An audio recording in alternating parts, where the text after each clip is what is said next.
Bismillahirrahmanirrahim. Bismillahirrahmanirrahim. Assalamualaikum warahmatullahi wabarakatuh. Waalaikumsalam warahmatullahi wabarakatuh. Alhamdulillah. Alhamdulillah. Alhamdulillahirabbil alamin. Wassalatu wassalamu ala asrofil anbiya'i wal mursalin sayyidina Muhammadin wa ala alihi wa ashabihi ajmain. Amma ba'du. Yang kami hormati Ustadz Didin Abu Ukasyah, Ustadz Sam, Ikhwan Ahwat yang dirahmati Allah Subhanahu wa taala. Marilah pertama-tama kita panjatkan puji syukur kehadirat Allah Subhanahu wa taala yang alhamdulillah menghendaki kita untuk istiqomah dalam menuntut ilmu, bersilaturahmi pada malam hari ini meskipun melalui media daring.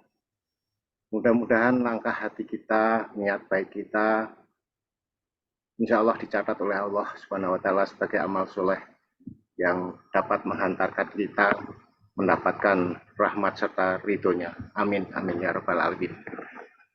Salawat serta salam marilah kita sanjungkan kepada baginda Nabi besar Muhammad Shallallahu Alaihi Wasallam. Semoga tercurahkan kepada sahabat, keluarga, dan kita tentunya sebagai umatnya.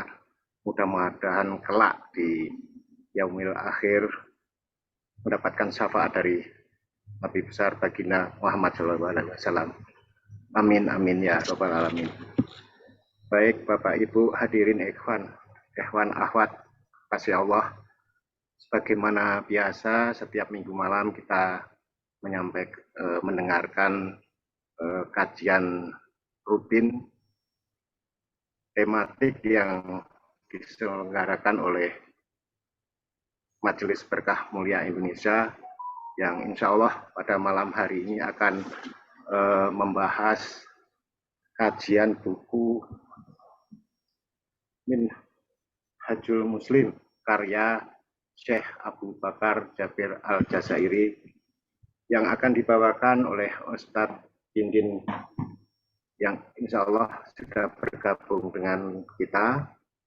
Baiklah Bapak Ibu, untuk mempersingkat waktu akan saya sampaikan urutan acara pada malam hari ini. Yang pertama pembukaan oleh MC, kemudian dilanjutkan tasmi surat Al-Insyiqaq yang insya Allah malam hari ini akan disampaikan Bapak Sumarjito dan terjemahnya oleh Bapak Darubi. Dilanjutkan prakata dari Ketua Dewan Asatidz PMI Al-Mukarram Ustadz Syam, dan puncak acara malam hari ini pemaparan materi kajian oleh Ustadz Dindin Abu Ukasyah. Selanjutnya soal jawab dan penutup. Mungkin itu rangkaian acara yang akan kita jalankan pada malam hari ini. Untuk mempersingkat waktu, kami mohon Pak Sumarjito dan Pak Darubi untuk mempersiapkan diri menyampaikan tasmi surat Al-Insyiqaq. Monggo Pak Sumarjito dan Pak Darubi. Waktu dan tempat kami serahkan. Terima kasih Pak Guru. Bismillahirrahmanirrahim. Assalamualaikum warahmatullahi wabarakatuh. Wal izin para asatidz, Bapak Ibu sekalian. A'udzu billahi minasyaitonir rajim. Bismillahirrahmanirrahim. Idza sama'un syaqqat wa adinat li rabbiha wa huqqat wa idal ardu muddat wa alqat ma fiha wa takhallat wa adinat li rabbiha wa huqqat. Ya ayyuhal insanu innaka kadihun ila rabbika kadahan pamulaki. Wa amma man utiya kitabahu biyaminih fasawfa yuhasabu hisabai yasira wa yanqalibu ila ahlihi masrura.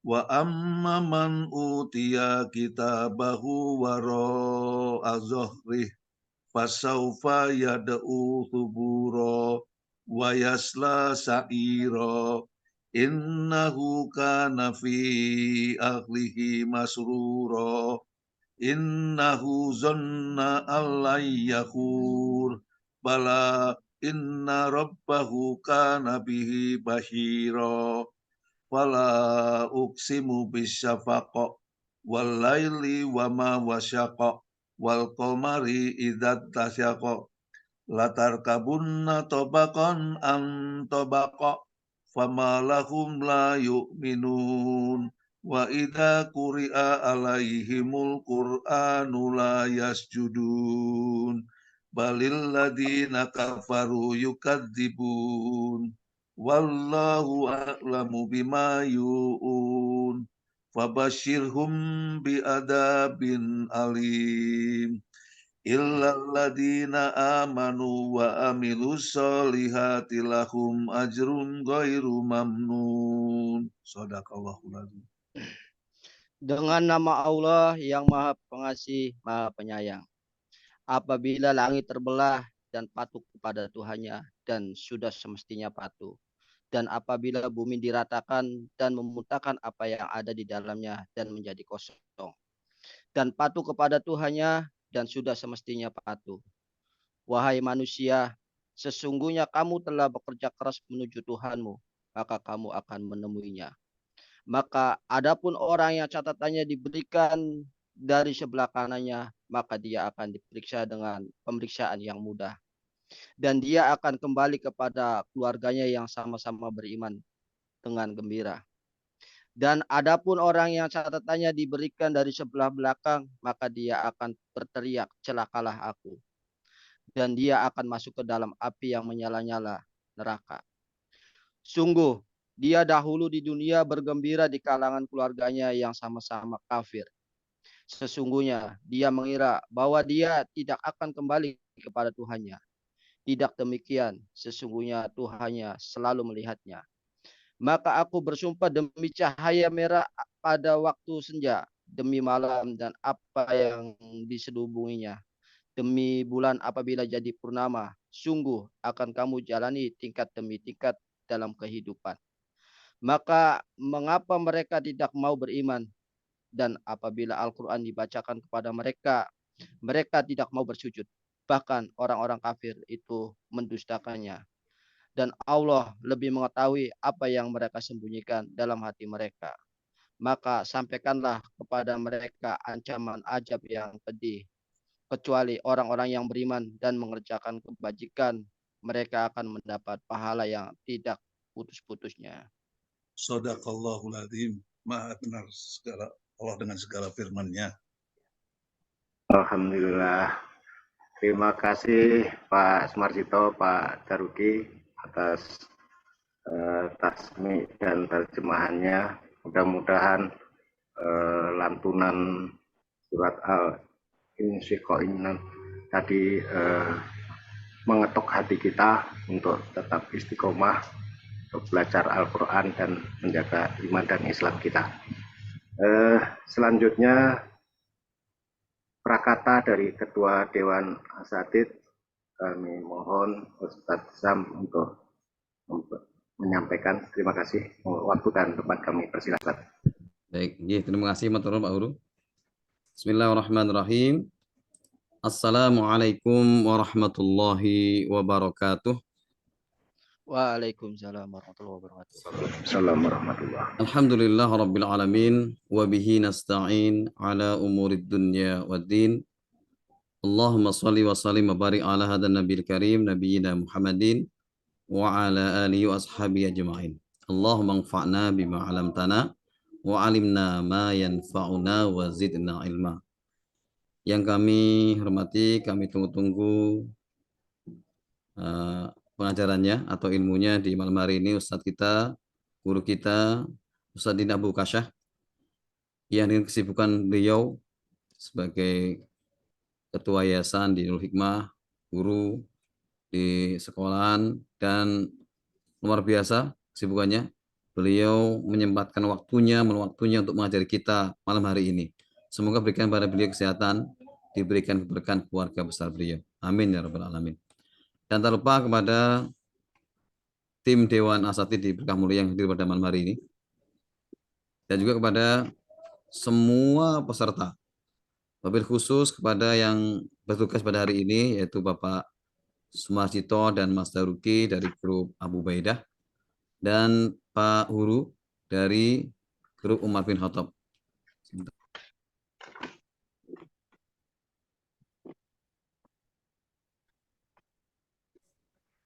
Ini ternyata tadi kurang bagus Pak ya, mohon maaf. Dan juga kepada semua peserta, wabil khusus kepada yang jauh dari kita, Pak Warsono dari Serang, nih Pak Solehku dari Serang, dan juga dari teman-teman dari Sidrap Makassar, juga dari semua ini, dari Pak di Jogja juga ada Pak Teguh, dari Bekasi, dari mana? Ya, dari mana-mana Pak Arid ya.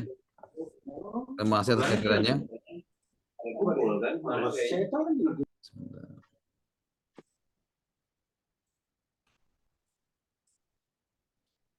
Alhamdulillah kita bisa hadir di malam hari ini mengemui undangan kami dari pengurus Berkah Mulia Indonesia.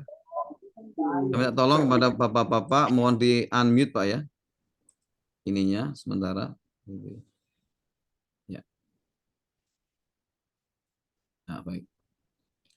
Kembali saya ingatkan bahwasanya kajian Ahad malam Senin ini kajian yang termasuk agenda belajar kita di Berkah Mulia Indonesia. Wabil khusus bagi Bapak Ibu yang sudah daftar di ngaji bersama kita sepekan 2 kali Quran. Kemudian kita ada kajian tematik dan kajian-kajian yang sifatnya membangun pribadi kita. Wabil khusus kajian akhlak seperti ini. Gitu ya. Ini mohon maaf jangan dianggap ini nggak apa-apa nggak hadir, tapi jangan. Saya ingatkan, Pak sekalian, saya ingatkan sebelum Bapak Ibu dulu ini kan ada ini kita ada nulis ini ya formulir ya. Nah, formulir pendaftaran di awal-awal ya kan. Berarti kan ini saya baca supaya mengingatkan kepada kita merefresh bagi yang terdapat tadi Berkah Mulia gitu ya. Ini semacam komitmen Bapak-bapak Ibu sekalian gitu ya. Berarti kan ini saya baca kembali Berkah Mulia Indonesia insyaallah sungguh-sungguh ini berusaha membantu Bapak Ibu untuk belajar membaca Al-Qur'an dari nol hingga mahir. Dengan infak sukarela ya kan. Sukarela itu mas gimana ya? Ya, kita luangkan infaknya itu ya kan tiap bulan ya kan. Nanti diingatkan sama tim kita gitu kan. Alhamdulillah kami ucapkan jazakumullah khairan kepada Bapak Ibu yang sudah rutin infak tiap bulan ya kan untuk Berkah Indonesia. Dan semoga Allah berkahi harta yang sudah dikeluarkan. Amin. Tetapi kami juga minta kesungguhan dan kedisiplinan. Perhatikan, kesungguhan dan kedisiplinan. Kenapa demikian, Bapak Ibu? Kita terus demikian. Ini besar semua ya kesungguhan disiplinan. Karena mulai di kelas, mohon maaf, bukan di kelas-kelas yang saya bina, kelas-kelas lain itu mulai masuknya mulai letoy gitu ya. Bahasa saya letoy gitu ya. Jam 8 mulai, jam setengah 9 baru mulai. Gitu kan. Bagi bapak-bapak yang komitmen hadir, yang kemudian ke ustadznya misalkan bermasalah, silakan menghubungi saya. Baik ustadz ataupun peserta hendaknya disiplin kan gitu ya. Harapan itu supaya ilmunya barokah, kesungguhan dan kedisiplinan. Wabil khusus masalah waktu. Tapi kalau misalkan ada urusan tertentu boleh diundur misalkan ini ustadznya nggak bisa ngajar jam 8 tapi jam 9. Tapi waktu ini tambah lagi. Itu sehingga nanti sama-sama dapat itu ya.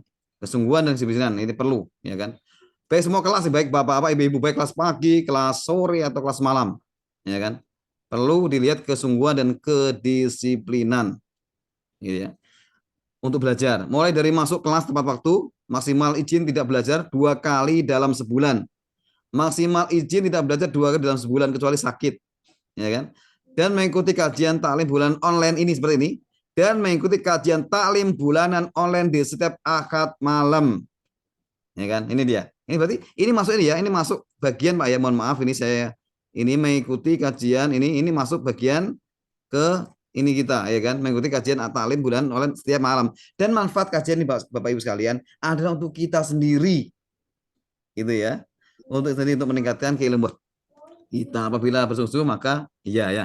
Dan rata-rata Bapak Ibu sudah mengiyakan, artinya betul-betul ini komitmen ya kan. komitmen dari Bapak Ibu, kemudian komitmen dari kita semuanya para asatid, ya kan? Insya Allah kalau sama-sama komitmen gitu ya, kompak, insya Allah kita dapatkan ilmu yang manfaat, ilmu yang barokah, sama-sama mendapat manfaat dari kajian berkah mulai Indonesia. Gitu. Itu saya ingatkan tuh saya sendiri sebagai yang nemani Bapak sekalian, dan juga pada para ustadz dan bagi kita semuanya, semoga Allah berikan kepada kita kemampuan, diberikan untuk beramal soleh, peluang masalah kita di Berkah Mulai Indonesia. Terima kasih. Saya kembalikan kepada Bapak Huru Priyono untuk ini acara malam ini. Assalamualaikum warahmatullahi wabarakatuh.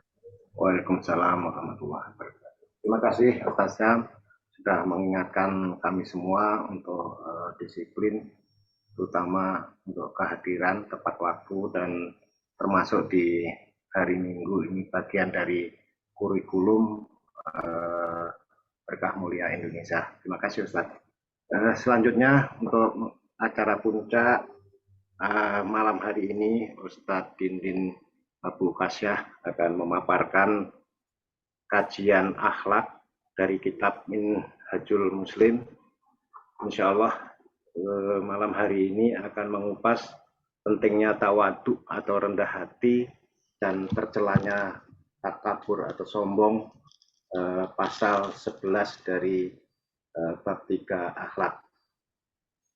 Monggo waktu dan tempat kami persilakan Ustadz Dindin Abu Kasyah. Terima kasih. Syukran jazakumullah khair atas waktu dan kesempatannya. Bismillah. Assalamualaikum warahmatullahi wabarakatuh. Waalaikumsalam. Innal hamdalillah nahmaduhu wa nasta'inuhu wa nastaghfiruhu wa natubu ilaihi wa na'udzu billahi min syururi anfusina wa sayyiati a'malina. Man yahdihillahu fala mudilla lahu wa man yudlil fala hadiya lahu.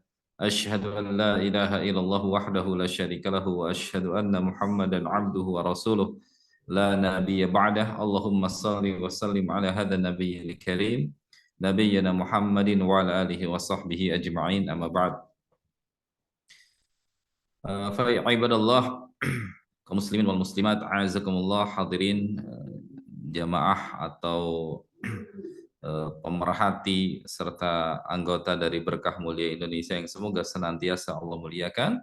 Segala puji bagi Allah Tabaraka wa Ta'ala, yang mana Allah Rabbuna Jalla wa Ala telah melimpahkan begitu banyak nikmat dan karunia kepada kita sekalian sampai dengan detik ini. Dengan nikmat yang terhingga tersebut, dengan izin dari Allah Rabbuna Jalla wa Ala, kembali di malam hari ini kita dipertemukan. Dan saya harapkan semua dalam kondisi terbaik, ya, dalam kondisi sehat walafiat, tidak ada kekurangan suatu apapun. Dan manakala dari tengah-tengah kita yang sedang diuji oleh Allah dengan sakit atau dengan sesuatu hal yang berbentuk ujian, kita doakan semoga Allah Tabaraka wa Ta'ala lekas, ya, memberikan kesembuhan atas sakitnya, memberikan kelapangan atas kesempitannya, dan lekas mengangkat segala bentuk ujiannya. Semoga Allah Rabbul Jalla memberikan kepada kita semua kemudahan. Akhwatal iman azakallah, hadirin kaum muslimin wal muslimat yang semoga Allah muliakan. Kita lanjutkan pembahasan dari kitab Minhajul Muslim, buah karya dari Syekh Abu Bakar Jabir bin Al-Jazairi rahimahullah ta'ala rahmatan wasi'ah. Sebagaimana tadi disebutkan oleh moderator, pembahasan kita sekarang berada di penghujung dari bab adab, ya. Nah, kita sekarang masuk di bab atau di pasal yang ke-11, fi khuluqit tawadu wa dhammi al-kibr. Bab terkait dengan akhlak tawadu dan tercelanya sifat sombong. Ya, akhlak tawadu dan tercelanya sifat sombong. Ikhwatul iman azakumullah, hadirin yang semoga senantiasa dimuliakan oleh Allah Tabaraka wa Ta'ala. Syekh di sini mengatakan al-muslimu yatawaddu fi ghairi madallatin wala mahanah.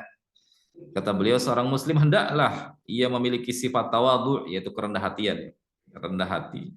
Ya, fi ghairi madallah wala mahanah, dengan tanpa atau dengan tidak merendahkan atau menghinakan diri. Jadi beda antara menghinakan dan merendahkan diri. Dengan tawadhu itu satu hal yang berbeda, ya. Tawadhu itu berkenaan dengan hati, ya, dia merendahkan, ya, hati. Adapun merendahkan diri, menghinakan diri, itu termasuk di antara hal-hal yang tercela, tidak diperkenankan, ya. Pembahasan yang dimaksud oleh Syekh adalah, ya, tawadhu, yaitu rendah hati. Kemudian kata beliau rahimahullah tawadhu min akhlaqihi ya al-mithaliyah wa sifati al-aliyah. Ya, kama anna al-kibra laisa lahu wa la yanbaghi limithlihi. Kata beliau rahimahullah bahwasanya tawadhu adalah merupakan akhlak yang sempurna, akhlak yang terbaik dan sifat yang mulia, sifat yang tinggi, sifat yang mulia. Sebagaimana sifat sombong itu adalah merupakan akhlak yang tercela, akhlak yang tidak pantas dimiliki oleh seorang muslim. Ya, setiap kita tentunya pasti menyukai dan mencintai orang yang rendah hati ya. Dan setiap kita pun pasti tidak suka dan benci terhadap orang yang sombong. Bahkan kalau boleh dibilang sesama orang sombong pun nggak suka dengan orang sombong ya. Nah, walaupun mungkin dia sombong, nah, sesama orang sombong nggak suka dengan orang yang sombong. Itulah karakter manusia. Jadi pada dasarnya tawadhu itu fitrah, sejalan dengan fitrah manusia, sejalan dengan fitrah kita. Ya, dan kibar atau sombong itu pada dasarnya bertolak belakang dengan fitrah kita. Bertolak belakang dengan fitrah kita. Maka berjalan sesuai dengan fitrah, berjalanlah sesuai dengan fitrah kita. Gitu ya. Kemudian Syekh rahimahullah mengatakan seorang muslim ya hendaklah bersifat tawadhu ya berdasarkan dengan banyaknya di sana keutamaan dan juga perintah dari Allah Tabaraka wa taala. Ya, satu di antara di sana beliau bawakan sabda Nabi Shallallahu Alaihi Wasallam dalam riwayat Imam Muslim. Ma naqasat sadaqatun min mal wa ma zadallahu 'abdan bi'afwin illa 'izza wa ma tawaddu'a ahadun lillahi illa rafa'ahullah. Baginda Nabi yang mulia alaihi wasallam bersabda bahwasannya sedekah itu sama sekali tidak akan mengurangi harta seseorang. Sedekah itu sama sekali tidak akan mengurangi harta seseorang. Dan Allah Tabaraka wa Ta'ala tidaklah akan menambahkan pada diri seorang hamba yang memaafkan kecuali kemuliaan. Kecuali kemuliaan. Jadi jangan disalah fahami memberikan maaf itu bukan pertanda ya kita lemah, bukan. Ya, bukan pertanda lemah. Allah Tabaraka wa Ta'ala lewat lisan Nabi yang mulia SAW tadi menyebutkan bahwasanya Allah tidak akan menambahkan pada diri seorang hamba yang memaafkan kecuali kemuliaan. Ya Allah, mulia di sisi Allah Tabaraka wa Ta'ala. Kemudian kata Nabi SAW, dan tidaklah seorang itu tawadhu, tidaklah seseorang itu tawadhu, wa ma tawadhu ahadun lillahi, dengan catatan di garis bawah ya.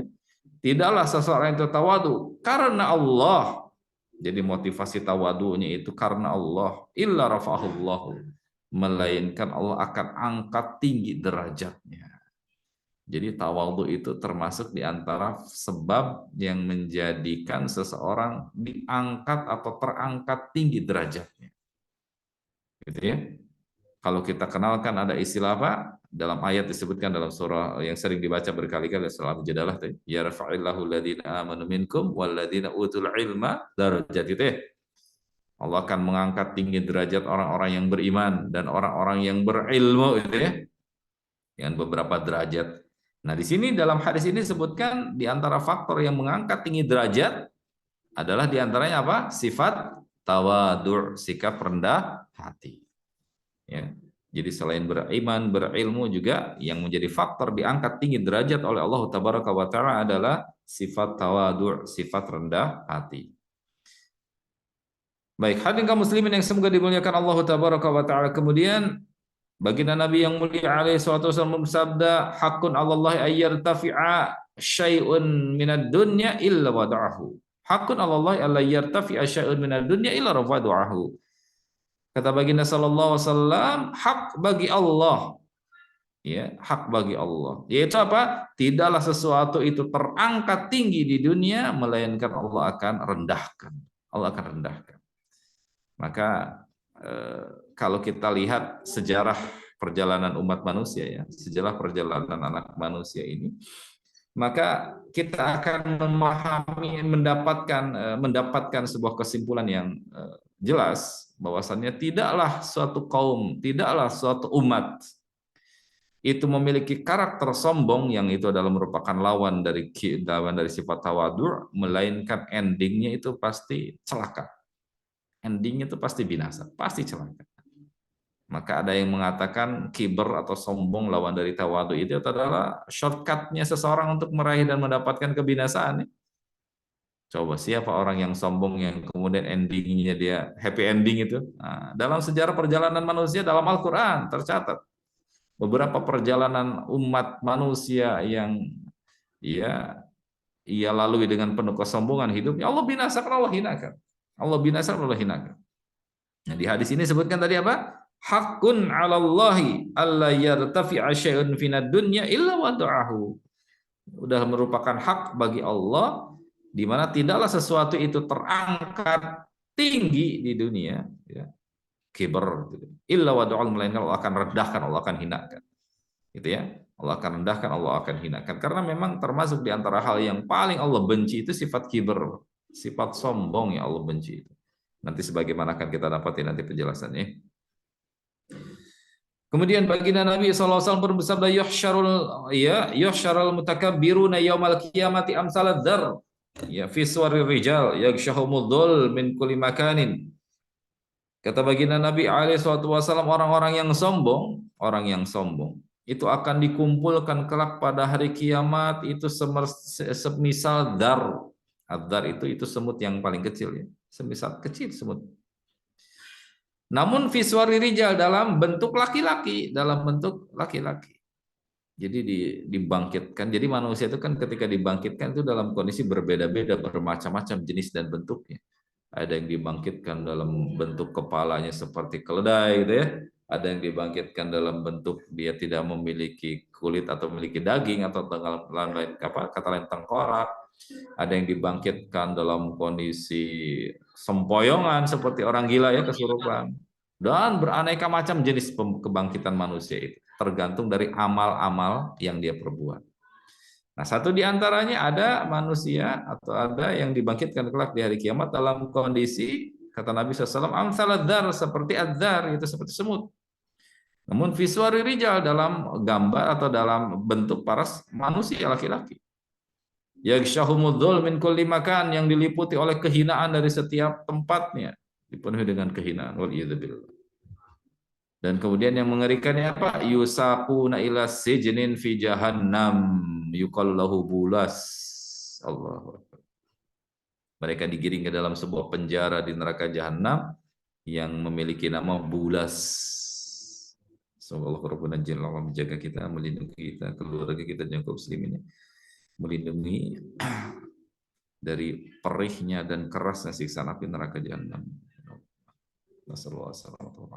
Baik. Kata baginda Nabi SAW, digiring tuh. Allahu Akbar. Ya, taghluhu narul anyar. Mereka itu ditutupi, dipenuhi oleh neraka yang menyala-nyala. Dan kemudian apa? Yusqawna min usarati ahli nar tinatil khabar. Yang dikonsumsi oleh mereka, yang mereka minum itu apa? Dalam kondisi mereka dilingkupi oleh api yang menyala-nyala atas, kanan, kiri, depan, belakang. Yang menjadi minuman mereka, yang mereka konsumsi adalah tinatul khabal. Tinatul khabal. Apa itu tinatul khabal? Yaitu usarah ahli nar. Usarah itu perasan, jus, perasan dari penduduk api ahli neraka, dari penduduk api neraka. Ya, darahnya, nanah, itu. Semoga Allah menjaga kita, melindungi kita semua. Menjaga, melindungi kita, keluarga kita, dan kaum muslimin dari dahsyat dan pengerian neraka. Allah, semoga Allah menjaga, melindungi kita. Baik, itu adalah yang didapati oleh mereka orang-orang yang sombong, orang-orang yang sombong. Jadi artinya kebinasaan di dunianya akan diberikan, di dunia akan diberikan ending yang tadi diutarakan, disebutkan, tidaklah akan mendapati akhir yang bahagia atau happy ending bagi mereka orang yang kibar itu. Bahkan ditambah nanti di akhirat dengan kondisi yang waliyadzubillah sedemikian mengerikan seperti itu. Wal muslimu indama yusghi bi udunihi wa qalbi ila mithli hadhihi al-akhbar as-sadiqah min kalamillahi wa kalami Rasul sallallahu alaihi wasallam fi sanai 'alal mutawadhi'in marrah wa fi tamil mutakabbirina ukhra wa taran fil amri bitawadhu' wa akhra bin nahyi anil kibr kaifa la yatawaddau wa la yakunu tawadu khuluqan lahu wa kaifa la yatajannabul kibra wa la yamkutu wal mutakabbirin. Ini kalimat yang luar biasa ya. Saya mengatakan ketika seorang muslim mendengar dengan pendengarannya yang baik, kemudian menyimak dengan hatinya, meresapi dengan sedemikian mendalamnya nas yang tadi telah diutarakan oleh beliau di sini terkait dengan pujian bagi mereka orang-orang yang pujian bagi mereka orang-orang yang tawadhu, celaan serta kabar informasi yang benar, yang valid ya terkait dengan bagaimana nanti kesudahan dari orang-orang yang kiber, orang-orang yang sombong gitu ya. Dan perintah dari syariat ini untuk menghiasi diri dengan akhlak tawadhu, dan perintah dari syariat ini untuk menjauhi dari segala bentuk kesombongan, maka bagaimana mungkin ia tidak akan tawadhu dan menjadikan tawadhu sebagai akhlak ya, kata beliau ya rahimahullah. Bagaimana mungkin seorang muslim akan menghindar dari sifat tawadhu, dan bagaimana mungkin seorang muslim tidak akan menjauhkan dirinya dari sifat kesombongan. Dan bagaimana mungkin seorang muslim tidak akan membenci orang yang sombong dan sifat sombong, gitu ya. Tentu selaku seorang yang memiliki nalar dan akal yang diberikan oleh Allah Tabaraka wa Ta'ala yang sempurna, maka dengan nas-nas yang tadi diutarakan di awal bagaimana pujian syariat terkait dengan tawadhu, celaan terhadap orang-orang yang sombong, maka sejatinya itu sudah menjadi sebuah pelajaran yang sangat cukup dan sangat berharga bagi kita untuk menjadikan diri ini sebagai orang-orang yang berhias dengan perilaku tawadhu dan menghindarkan diri dari perilaku sombong. Baik. Ikhwatal iman azakumullah. Qala Allah Ta'ala fi amri Rasuli sallallahu alaihi wasallam bitawadhu' wakhfid janahaka liman ittaba'aka minal mu'minin. Allah Tabaraka wa Ta'ala memerintahkan Rasulnya yang mulia sallallahu alaihi wasallam untuk bersikap dan memiliki sikap tawadhu'. Allah Tabaraka wa Ta'ala memerintahkan Rasulnya yang mulia sallallahu alaihi wasallam untuk berhias diri dengan sifat tawadhu. Dalam firman-Nya di surah Asy-Syu'ara ayat 215, wakhfid janahaka liman ittaba'aka minal mu'minin, dan rendahkanlah dirimu. Nah, diperintahkan oleh Allah untuk bersikap dengan sikap tawadhu. Rendahkanlah diri, rendahkanlah hatimu terhadap orang-orang yang beriman dan orang-orang yang mengikutimu. Wala tamshi fil ardi maraha. Dalam kesempatan yang lain Allah Rabbuna Jalla wa Ala berfirman, wala tamshi fil ardi maraha, dan janganlah kalian berjalan di muka bumi dengan penuh kesombongan. Janganlah kalian berjalan di muka bumi dengan penuh keangkuhan, kesombongan. Ya, kemudian Allah Rabbuna Jalla wa Ala pun memuji bagi mereka, memuji para wali-walinya dengan sifat tawadhu yang melekat pada diri mereka. Yuhibbuhum wa yuhibbunahu adzillatin 'alal mu'minina 'izzatin 'alal kafirin. Ya, Allah Tabaraka wa Ta'ala mencintai mereka dan mereka pun mencintainya. Dan mereka bersikap lemah lembut terhadap orang-orang yang beriman, namun bersikap keras terhadap orang-orang yang kufar, orang-orang yang kufur. Gitu ya. Allah Jalla wa Ala pun berfirman mengenai balasan bagi orang-orang yang tawadhu', tilka darul akhiratu naj'aluha lil ladzina la yuriduna 'uluwan fil ardi wala fasada. Allah Rabbuna Jalla wa Ala berfirman, negeri akhirat itu, surga itu akan kami jadikan bagi orang-orang yang tidak menyombongkan diri mereka dan tidak berbuat kerusakan di muka bumi. Jadi negeri akhirat itu atau surga itu Allah khususkan, Allah peruntukkan bagi mereka orang-orang yang jauh dari kesan sombong dalam hidup. Nah, la yuriduna 'uluwa, mereka orang-orang yang tidak menginginkan muncul gitu ya, tidak menginginkan dieluk-elukan, dibangga-banggakan gitu ya. Ya, tidak menginginkan dieluk-elukan, atau dengan kata lain mereka orang-orang yang tidak menghiasi dirinya dengan kesombongan dalam perilaku. Jadi secara khusus kata Allah, negeri akhirat atau surga itu diperuntukkan oleh Allah bagi mereka orang-orang yang tidak menyombongkan diri gitu ya, dan tidak berbuat kerusakan di muka bumi. Bentuk kerusakan di muka bumi seperti apa? Itu perbuatan maksiat. Perbuatan maksiat itu adalah merupakan bentuk kerusakan di muka bumi. Dan perbuatan maksiat, di antara perbuatan maksiat yang Allah larang untuk kita mendekati dan terjatuh kepadanya adalah sombong. Sombong kepada Allah Tabaraka wa Ta'ala, sombong kepada syariat. Ya.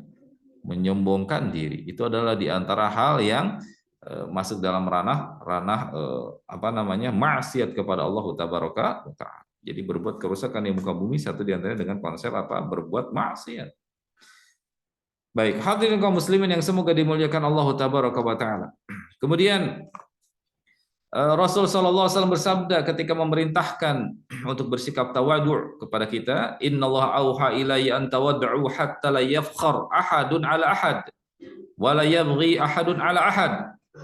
Kata baginda Nabi, sesungguhnya Allah telah mewahyukan kepadaku agar kalian saling tawadhu' satu sama yang lain, saling tawadhu', saling rendah hati. Sehingga seseorang tidak sombong kepada orang yang lain dan tidak pula berbuat aniaya atau berbuat zalim kepada yang lain. Gitu ya. Jadi Nabi yang mulia alaihi salatu wasallam, beliau tuturkan bahwasanya Allah telah mewahyukan kepada beliau agar kita memiliki sifat tawadhu', saling rendah hati antar sesama kita. Ya, jangan justru menghinakan dan merendahkan setiap kita, waliyadzubillah. Baik. Ya, ma ba'atsallahu nabiyyan illa ru'al ghanama faqala ashabu wa anta faqala na'am kuntu ar'aha ala qarariq li ahli Makkah. Ini salah satu dari konsep tarbiyahnya Nabi sallallahu alaihi wasallam, di mana Nabi sallallahu alaihi wasallam para ulama menuturkan bahwasanya usia Nabi sallallahu alaihi wasallam dari mulai kelahiran sampai usia Nabi sallallahu alaihi wasallam sebelum diutus jadi nabi. Jadi usia 0 tahun itu disebut sebagai masa persiapan, sebagaimana yang pernah saya utarakan dulu. 0 sampai 40 tahun itu adalah masa persiapan. Masa persiapan Allah Tabaraka wa Ta'ala untuk menempa Nabi dan Rasulnya. Agar kuat mental dan segala halnya. Jadi usia 0 sampai 40 tahun adalah masa persiapan. Di mana setelah 40 tahun sampai masa 63 tahun beliau SAW adalah masa di mana beliau menjalankan tugas sebagai Nabi dan Rasul. Dan di antara bentuk persiapan yang Allah Tabaraka wa Ta'ala tempat Nabi dan Rasulnya, Al-Mustafa yang dipilih oleh Allah Tabaraka wa Ta'ala adalah Allah menetapkan baginda Nabi SAW untuk menjadi seorang apa? Seorang penggembala kambing. Seorang penggembala kambing. Ini adalah bentuk terpaan mental agar menjadi seorang yang tawadhu'. Nabi yang mulia sallallahu, Nabi yang mulia. Sayyidul Anbiya'i wal Mursalin, pemimpinnya para nabi dan rasul. Sayyidul Bashar, pemimpinnya para manusia. Manusia terbaik yang Allah ciptakan. Ya. Allah tempa ia dengan pendidikan yang luar biasa. Ya. Ia menjalani fase kehidupan menjadi seorang apa? Penggembala. Ini adalah salah satu bentuk tarbiyah. Kata Nabi SAW, kata beliau SAW, ba'atsallahu nabiyyan illa ru'al ghanam. Tidaklah Allah mengutus seorang nabi pun kecuali ia pernah menggembala kambing. Jadi nabi itu, kata Nabi, tidaklah ada seorang nabi pun kecuali pernah mengalami fase di mana ia menjadi seorang penggembala kambing. Itu menerpa mental agar ia menjadi seorang yang tawadhu'. Wa anta, dan demikian pula engkau wahai Rasul, kata para sahabat, faqala na'am, ya, kuntu ar'aha ala qarariq li ahli Makkah. Dulu saya menggembalakan kambing untuk milik penduduk Makkah yang untuk imbalan beberapa qirat. Jadi beliau sallallahu alaihi wasallam mengalami fase di mana seperti itu. Jadi sehingga dengan demikian sudah terbiasa tuh. Mentalnya kokoh kuat dan menjadi seorang yang memiliki perangai tawadhu'. Nah, di antara bentuk contoh yang Nabi contohkan kepada kita, kata beliau sallallahu alaihi wasallam, ila qura'i syah au dhira'in la ajabtu wala uhdiya ilayya dhira'un au qura' la qabiltu. Kata beliau sallallahu alaihi wasallam, seandainya aku diundang makan kaki kambing, ini salah satu hal yang dalam persepsi masyarakat Arab di kala itu ya, makanan yang boleh dibilang makanan levelnya paling rendah itu ya makan kaki kambing ya. Nah, itu karena kan nggak ada dagingnya gitu ya. Nah, itu kalau di sebagian daerah di kita kaki kambing justru malah jadi makanan yang boleh dibilang diburu ya. Nah, Kikil enak. Oh, kikil. Nah, gitu. Kalau di tengah kalangan bangsa Arab, khususnya di kala itu, di zaman itu. Makan kaki kambing itu satu hal yang boleh dibilang itu makanan orang-orang sederhana lah, orang-orang miskin gitu ya. Karena berarti dia kan nggak bisa beli pahanya atau nggak bisa dapat dagingnya. Kata baginda Nabi SAW, kalau seandainya aku diundang untuk makan kaki kambing, saya akan penuhi. Aku akan penuhi. Aku akan penuhi. Ya Allah. Dan seandainya aku diberi hadiah kaki kambing pun, ya aku akan terima hadiah itu. Jadi artinya beliau SAW itu tidaklah menyimpan dirinya, memposisikan dirinya pada satu level tinggi gitu ya, sehingga saat tidak menyentuh kalangan level yang seperti tadi disebutkan. Kemudian Rasul SAW memerintah agar kita menjauhi sifat sombong. Baginda Nabi bersabda, "Ala ukhbirukum bi ahlin nar." Wah, ini dicamkan dengan sesama apa? Kita garis bawah ya. Kita garis bawah ini. Agar kita sama-sama terjaga, terpelihara. Ala ukhbirukum bi ahlin nar. Maukah aku kabarkan kepada kalian tentang penduduk neraka? Ya, penduduk neraka itu seperti apa indikatornya? Kullu utullin jawadin mustakbirin, kata baginda Nabi SAW. Penduduk neraka itu mereka orang yang karakternya sombong, kasar, ya, kejam. Indikator-indikator keburukan akhlak. Orang yang kasar, kejam, lagi sombong. Waliyadzubillah. Ya. Semoga Allah Tabaraka wa Ta'ala menghindarkan diri kita dari perangnya seperti itu ya.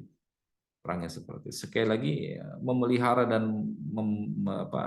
menjaga perangai-perangai kesombongan itu nggak ada manfaatnya sama sekali.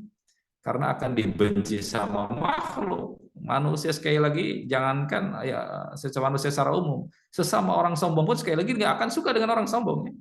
Sesama orang sombong pun nggak akan suka dengan orang sombong. Kayak nggak ada untungnya memelihara sifat sombong, nggak ada untungnya. Dunia sampai akhirat tuh nggak ada untungnya, bahkan dia malah petaka ya. Dia malah petaka. Rasulullah SAW, ya, beliau pun bersabda, "Salasatun la yukallimuhumullahu yaumal qiyamati wa la yuzakkihim wa la yanzuru ilaihim wa lahum 'adzabun alim." Kata baginda Nabi yang mulia SAW, ada 3 kelompok manusia tuh yang kelak di akhirat wala yukallimuhumullah, Allah tidak akan ajak bicara. Wala yuzakihim, tidak akan disucikan oleh Allah, wala yanzuru ilaihim, enggak akan dilihat sama Allah. Gimana Pak? Di akhirat raja di kala itu adalah Allah Tabaraka wa Ta'ala Maliki Yaumiddin. Dan setiap kita sibuk dengan urusan sendiri-sendiri. Likulli imri'in yauma idzin sya'nu yughni. Setiap kita sibuk dengan urusan kita. Anak enggak peduli lagi sama orang tua demikian pula. Istri enggak peduli sama suami enggak peduli sama itu, masing-masing sendiri-sendiri. Sehingga walaupun kondisi kita pada waktu itu dibangkitkan dalam kondisi mohon maaf nggak berpakaian, dalam kondisi nggak beralas kaki, dan mohon maaf dalam kondisi tidak atau belum bersunat, itu nggak ada urusan dengan yang lain karena sibuk dengan urusan sendiri-sendiri, nggak ada urusan. Walaupun dibangkitkan dalam kondisi seperti itu nggak ada urusan dengan yang lain karena sibuk dengan urusan sendiri-sendiri. Raja di kali itu Allah, di hari itu adalah Allah Rabbuna Jalla wa Ala Maliki Yaumiddin. Bayangkan raja penguasa yang kita harapkan keringanannya, tidak ngajak bicara, ya, tidak dilihat bahkan sama sekali, tidak disucikan. Kayaknya di dunia aja udah dicuekin sama orang rumah, udah kayak apa ya? Orang rumah udah nyuekin kita, nggak ngajak lihat kita, nggak ngajak ngobrol, nggak ada senyum, nggak ada apa-apa, udah kayaknya udah berasa, ya gimana gitu di rumah itu. Ya, di kala itu, di hari itu adalah Allah Rabbuna Jalla wa Ala yang tidak akan melihat, tidak akan dilihat, tidak akan diajak bicara, tidak akan disucikan, bahkan walahum adzabun alim, kata baginda Nabi SAW, bagi mereka diperuntukkan azab yang pedih. Ya Allah, nasallahu alaihi wasallam. Semoga menjaga sekali lagi, melindungi kita semuanya. Banyak-banyak berdoa karena hari-hari momen di mana kita berada di majelis ilmu ini adalah termasuk di antara momen diijabahnya doanya. Jadi banyak-banyak berdoa kepada Allah Taala. Semoga Allah menjaga, melindungi kita semuanya. Bagi mereka bahkan azab yang begitu keras. Siapa mereka? Syekhun zanin yang pertama. Orang yang sudah tua namun terjatuh ke dalam perbuatan zina, wal iyadzubillah. seharusnya dari segi usia harusnya lebih dekat kepada Allah gitu ya. Namun justru malah waliyadzubillah berbuat tidak layak, berbuat tidak senonoh. Kemudian apalagi wa malikun kadzdzab, raja penguasa yang dusta, mendustai, curang terhadap rakyatnya. Kemudian wa'ailun mustakbirun, orang miskin tapi waduh besar kepala gitu ya. Nah, ini adalah tiga kelompok manusia yang dikategorikan oleh Nabi seperti itu. Walaupun ada beberapa redaksi yang lain, namun hadis ini dibawakan oleh baginda Nabi SAW. Syahidnya adalah di sana ada kalimat wa'ailun mustakbirun, yaitu orang yang sombong ya, orang miskin dan sombong. Jadi dalam redaksi lain sebutkan juga ada tiga kelompok manusia lagi yang tidak akan Allah akan ajak bicara dengan teks berbeda gitu, redaksinya berbeda ya. Namun Syekh di sini membawakan ayat riwayat ini karena syahidnya di sana ada kalimat ailun mustakbir, orang yang miskin tapi sombong. Baik, hadirin kaum muslimin yang semoga dimuliakan Allah tabaraka wa taala. Jadi sudah semakin jelas ya, semakin terang benderang di hadapan kita bagaimana buruknya dan tercelanya ya serta celakanya perilaku dan perangai sifat sombong. Dalam sebuah hadis qudsi, Allah Rabbuna Jalla wa Ala berfirman al-izzu ya izari wal kibriya uridai faman yunazi'uni fa'adzabtu, kata Allah tabaraka wa taala sebuah hadis qudsi. Ya. Al-izzu izari, kemuliaan itu adalah pakaianku. Wal kibriya uridai, sementara kesombongan itu adalah selendangku. Jadi artinya ya kemuliaan, kesombongan itu milik Allah karena memang Allah zat yang maha layak untuk melakukan hal itu. Sombong, kemuliaan itu ada di sisi Allah tabaraka, Allah yang layak, sementara makhluk ya tidak pantas. Faman yunazi'uni an adzabtu, barang siapa yang mengambilnya dariku aku akan azab dia, aku akan siksa ya gitu ya. Baik. Rasul yang mulia SAW bersabda, ya, bainama rajulun yamshi fi hullatin tu'jibuhu nafsuhu, ya, rajulun ra'sahu yakhtalu fi ya masyihi idza khasafa Allahu bihil ard fa huwa yatajaljal fil ardi ila yaumil qiyamah. Ini salah satu dari hadis dari Nabi SAW terkait dengan larangan kita memiliki sifat sombong. Kata Nabi, ketika seorang laki-laki berjalan memakai pakaiannya yang membuat dirinya takjub, ya, takjub, sombong gitu ya, berpenampilannya, dan inilah di akhir zaman kan, seperti itu.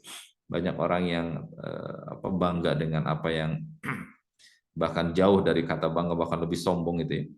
Kagum terhadap dirinya, kemudian Allah binasakan dia, ditenggelamkan dia dalam perut bumi. Artinya sekali lagi sombong itu adalah sesuatu hal yang paling Allah benci dan Allah murkai. Selanjutnya, hadirin kaum muslimin yang semoga dimuliakan Allah tabaraka wa taala, di sini saya membawakan pembahasan min madhahiri tawadur.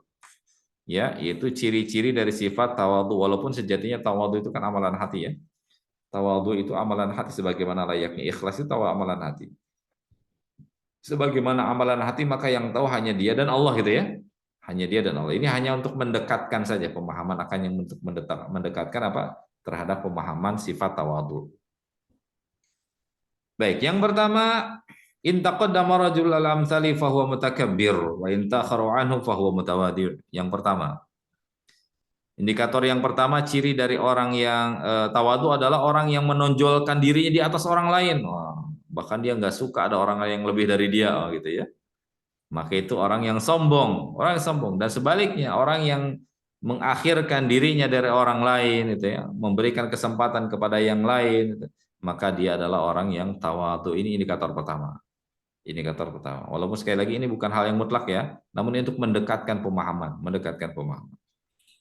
Yang menonjolkan diri di atas yang lain ya, ingin lebih terlihat, lebih zuhur, lebih nampak di hadapan yang lain. Nah, ini pun termasuk di antara indikator kesombongan. Yang kedua, orang yang kedua atau indikator yang kedua di sini kata beliau rahimahullah, orang yang bangkit dari tempat duduknya karena ada orang yang lebih berilmu dari dia hormati orang yang lebih berilmu dari dia bangkit dari tempat duduknya, dia persilahkan ya kepada orang yang lebih berilmu dari dia, ya Kemudian ia mempersilahkan untuk duduk di tempatnya, bahkan sampai menyiapkan sandalnya bagi si alim tersebut, berjalan di belakangnya ketika mengantar, bahkan sampai ke depan pintu gitu ya. Nah, ini adalah ciri dia orang yang tawadhu, merendahkan dirinya, merendahkan hatinya ya, di hadapan orang yang lebih utama dari dia. Yang ketiga, orang yang berdiri untuk menyambut orang biasa. Orangnya orang biasa, kalau menyambut orang tamu VIP mungkin ya suatu hal yang lumrah. Ini orang biasa. Ini ada berarti ya kalau kita menyambut orang, ya sambut dengan penuh kegembiraan, keceriaan. Jangan sampai kemudian kita memilah-milih senyum kita ya. Wah, senyum kita bagi orang-orang tertentu saja, jangan begitu. Salam kita bagi orang-orang tertentu saja, jangan begitu. Jangan memilah-milah seperti itu, jangan memilah-milih seperti itu. Ya, nanti kita akan dapati itu bagaimana Rasul Shallallahu Alaihi Wasallam mencontohkan kepada kita, karena di sini luar biasa menawannya buku ini. Syekh selalu memberikan contoh ya, luar biasa nih. Nanti akan kita dapati contoh dari baginda Nabi SAW seperti apa. Jadi orang yang tawadhu, indikator selanjutnya adalah orang yang dia berdiri untuk menyambut orang biasa dengan penuh kegembiraan, penuh keceriaan, berlemah lembut ketika bertanya, gitu ya. Memenuhi undangan kalau diundang, ya, berusaha memenuhi kebutuhannya, tidak menganggap dirinya lebih baik daripada orang tersebut. Ya, itu adalah ciri atau indikator orang itu memiliki sifat tawadhu. Ya. Yang keempat, orang yang mau menjenguk orang lain, yang walaupun mungkin statusnya lebih rendah dari dia, apakah status sosialnya, mungkin ya, keilmuannya lebih rendah, nah dia tetap datang untuk menjenguknya. Ikut membawakan barang-barangnya, berjalan bersama untuk memenuhi kebutuhannya. Dia butuh, kita tolong, kita bantu. Maka itulah ada orang yang tawadhu. Kemudian yang berikutnya, yang kelima, di sini saya menyebutkan orang yang duduk bersama dengan kaum fakir. Duduk bersama dengan kaum fakir. Sekali lagi, ia tidak membuat membuat batasan antara dirinya dengan orang lain ya.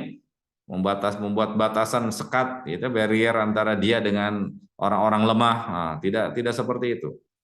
Ya, sudi duduk bersama dengan orang-orang yang kekurangan, orang-orang fakir, orang-orang miskin, ya, orang-orang yang sakit, orang-orang yang difabel gitu ya. Memenuhi undangan mereka, makan bersama dengan mereka gitu ya. Berjalan bersama dengan mereka, ini adalah termasuk di antara indikator orang yang tawadhu. Yang keenam, di sini saya menyebutkan contoh yang terakhir, yang keenam adalah orang yang makan atau minum dengan tidak berlebihan dan tidak berpakaian untuk apa? Untuk kesombongan. Maka ini adalah sifat dari orang tawadhu. Makan dan minumnya tidak berlebihan, pakaiannya pun tidak meniatkan untuk kesombongan. Wallahu a'lam bishawab. Kemudian, nah selanjutnya adalah ya amsilatun aliyah li tawadhu, ya, contoh-contoh yang mulia dari sifat tawadhu. Baik, ini menarik luar biasa. Contoh pertama, ini sengaja dibikin mundur ya dari generasi tabi'in dulu, baru sampai naik ke atas nanti generasi Rasulullah, dibuat mundur. Yang pertama adalah kisah Amirul Mukminin Umar ibn Abdul Aziz, ya, Umar bin Abdul Aziz, ya, radhiyallahu anhu wa radhu'an, di mana dikisahkan bahwasannya suatu waktu Umar bin Abdul Aziz kedatangan seorang tamu, rahimahullah, radhiyallahu anhu wa radhahu, ya, kedatangan tamu. Ya, kemudian pada saat itu beliau sedang menulis dan ternyata didapati, masya Allah, ini rumah Amir ya, ini istananya Amirul Mukminin, ini istana presidennya, istana presidennya kaum muslimin. Ya, lampunya hampir padam karena ya kehabisan bahan bakar, lampunya hampir padam. Allah. Maka tamunya berkata pada waktu itu ketika melihat kondisi ini, lampunya itu hendak mati, maka tamu ya, aku ilal misbah fa uslihu, kata si tamu itu mengatakan, bagaimana kalau aku memperbaiki lampu itu, wahai Amir? Ya, Amir, presiden, ya, lihat lampunya udah mau mati, dia menawarkan diri untuk memperbaiki lampunya. Kata Amir apa? Kata Umar bin Abdul Aziz, bukan merupakan suatu kemuliaan jika seorang mempekerjakan tamunya. Jadi dimuliakan oleh beliau. Bukan sebuah kemuliaan seseorang tamu malah dipekerjakan. Nah, gitu. Lalu sang tamu itu pun memberikan alternatif yang lain. Nah, kalau gitu saya akan bangunkan pelayan kamu. Kalau saya nggak boleh itu, saya bangun. cerdas juga nih tamunya, memberikan alternatif. Saya akan bangunkan pelayan. Namun Umar bin Abdul Aziz mengatakan apa? Oh, baru tidur, pelayanku baru tidur. Ya, jangan diganggu. Ya Allah, ya Rabbi. Luar biasa. Lalu kemudian Umar bin Abdul Aziz radhiyallahu anhu langsung dengan tangannya ia bangkit dari tempat tidur, dari tempat duduknya. Lalu ia mengambil minyak dan ia sendiri yang menuangkan dan mengisi minyak ke dalam siraj itu, kepada lampu itu. Ya, ia melayani dirinya sendiri ya, menuangkan dan seterusnya. Padahal posisi sebagai amir, sebagai presiden. Lalu sang tamu pun langsung berkomentar melihat kondisi itu, melihat pemandangan seperti itu. Engkau melakukannya sendiri, wahai Amirul Mukminin, gitu ya. Engkau melakukannya sendiri. Kata Umar dengan ringannya dan dengan mudahnya beliau mengatakan apa? Saya tadi bangkit pergi sebagai Umar. Saya pun pulang ke sini menuangkan itu sebagai Umar juga. Terus apa masalah dengan saya? Allah. Ya Allah, ya Rabbi. Nggak ada sedikit pun berkurang dari diriku. Saya bangkit dari tempat duduk ngambil minyak sebagai Umar. Saya kembali ke sini nuang ini juga masih jadi Umar juga. Nggak ada yang berkurang sedikit pun dariku. Nggak ada yang berkurang dariku, Allah. Ya, dan sebaik-baik manusia di sisi Allah, kata beliau, adalah orang yang tawadhu'. Sebaik-baik manusia di sisi Allah adalah orang yang tawadhu'. Ya Allah, ya Rabbi. Baik. Contoh berikutnya adalah perjalanan manusia mulia selanjutnya, itu Abu Hurairah radhiyallahu anhu aldahu. Abu Hurairah, sahabat yang mulia. Pernah beliau kembali dari pasar dengan membawa seikat kayu. Abu Hurairah kala itu beliau diangkat oleh Amir Marwan sebagai gubernur di Madinah. Gubernur, bayangin mana gubernur nih. Gubernur Madinah. Posisi gubernur ya di Madinah. Abu Hurairah sebagai gubernur di Madinah. Beliau pulang dari pasar dengan nenteng seikat kayu. Gimana tuh? Kayu bakar diikat. Ini gubernur langsung turun tangan untuk keperluan sendirinya di rumahnya, beliau belanja bawa kayu dari pasar. Nggak ada pengawal ya, nggak ada patwal, nggak ada apa-apa, nggak dikawal. Beliau memenuhi kebutuhan sendirinya dengan belanja ke pasar, bawa seikat kayu, bawa pulang ke rumah. Lalu ya Allah, ya Allah. Lalu ia berkata, beri jalan, gubernur mau lewat. Gubernur boleh sambil nenteng apa? Sambil nenteng kayu bakar. Ya Allah, ya Allah. Seikat kayu, belinya seikat kayu lagi buat kayu bakar buat di rumah, bawa pulang ke rumah. Allah. Ini manusia-manusia mulia yang Allah jaminkan surga bagi mereka ya. Insyaallah. Ya Allah, ya Rabbi. Yang ketiga, Umar bin Al-Khattab radhiyallahu anhu. Beliau diriwayatkan bahwasannya beliau membawa daging dengan tangan kanannya, dengan tangan kirinya afwan. Lalu membawa cemeti dengan tangan kanannya. Padahal saat itu beliau adalah seorang khalifah, pemimpin kaum muslimin. Jadi artinya beliau memenuhi kebutuhannya sendiri. Beliau memenuhi kebutuhan sendiri tanpa meminta uluran bantuan gitu ya. Luar biasa. Selanjutnya adalah Ali bin Abi Thalib radhiyallahu anhu. Ini manusia-manusia mulia ya. Ya Allah tabaraka wa ta'ala jaminkan bagi mereka surga yang tinggi. Pernah membeli daging dengan meletakkannya dalam selimut beliau. Lalu ketika dikatakan kepada beliau, biarkan seseorang membawakannya, ini ingin menawarkan pelayanan lah ya, servis kepada Amir, beliau Amir, Khalifah, Amirul Mukminin, Khalifah, menawarkan untuk memberikan servis pelayanan. Apa jawab beliau radhiyallahu anhu yardahu? Kata beliau, Abul Ayyal ahqqu an yahmil. Kepala rumah tangga itu lebih berhak untuk membawanya, karena beliau hendak ya Allah, ya, memenuhi kebutuhan keluarganya. Ya Allah, ya Rabbi. Ya. Tidak sungkan, inilah pola pendidikan ya. Ini hasil dari pendidikan Nabi SAW yang menanamkan ketawaduan dalam setiap diri orang-orang yang beriman. Contoh berikutnya, Anas bin Malik radhiyallahu anhu, beliau menuturkan begini. Dahulu ada budak kecil perempuan, budak kecil perempuan. Budak di sini maksudnya yang diperjualbelikan hamba sahaya. Biasanya berkulit hitam dari wilayah Ethiopia biasa berasalnya. Pernah kata beliau radhiyallahu anhu, dahulu ada budak kecil dari penduduk Madinah meraih tangan Rasul, lalu namanya anak kecil karakternya ngajak main Nabi, diajak lari sana, ajak lari, padahal statusnya, dan Nabi ikut saja. Suka aja diajak-ajak sama budak. Budak bukan seorang yang merdeka, dia budak. Ya Allah ya Rabbi. Kemudian Abu Salamah berkata, dalam riwayat yang lain dan contoh yang lain, aku pernah bertanya kepada Abu Sa'id Al-Khudri, bagaimana pendapatmu tentang hasil olahan manusia berupa pakaian, minuman, kendaraan, dan makanan. Ya, kata Abu Salamah, Abu Sa'id Al-Khudri menjawab begini, wahai anak saudaraku, makanlah karena Allah dan minumlah karena Allah juga. Makanlah karena Allah dan minumlah karena Allah juga. Dan berpakaianlah karena Allah juga. Jadi motivasi kita makan, minum, berpakaian itu semuanya harus kepada Allah. Motivasinya karena Allah. Jika semua itu dimasuki oleh kesombongan, oleh ria, oleh sum'ah, maka itu adalah maksiat dan sikap berlebih-lebihan. Ya, berpakaian, kemudian makan, ya, berkendaraan, minuman, itu ketika dimasuki padanya unsur kesombongan, ria, sum'ah itu ingin didengar orang, ria ingin dilihat orang, gitu ya. Maka sejatinya kata beliau itu adalah termasuk dari maksiat kepada Allah Tabaraka wa Ta'ala. Maksiat. Ya. Kata beliau, bekerjalah di rumah sebagaimana Rasulullah SAW dulu contohkan. Rasul contohkan beliau bekerja di rumah beliau sendiri. Jadi artinya di rumah itu beliau walaupun seorang nabi, seorang pemimpin, tetap tidak segan, tidak sungkan untuk melakukan pekerjaan-pekerjaan rumah.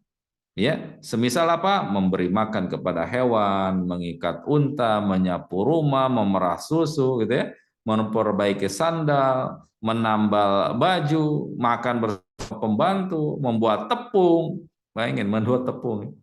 Itu Rasul sallallahu alaihi wasallam, baginda Nabi yang mulia sallallahu alaihi wasallam. Ya. Kemudian membeli sesuatu ke pasar, belanja kebutuhan keluarga beliau. Rasa malu kata beliau tidak menghalanginya untuk mengikat barang dengan tangannya sendiri atau meletakkannya di ujung bajunya, diikat di ujung bajunya.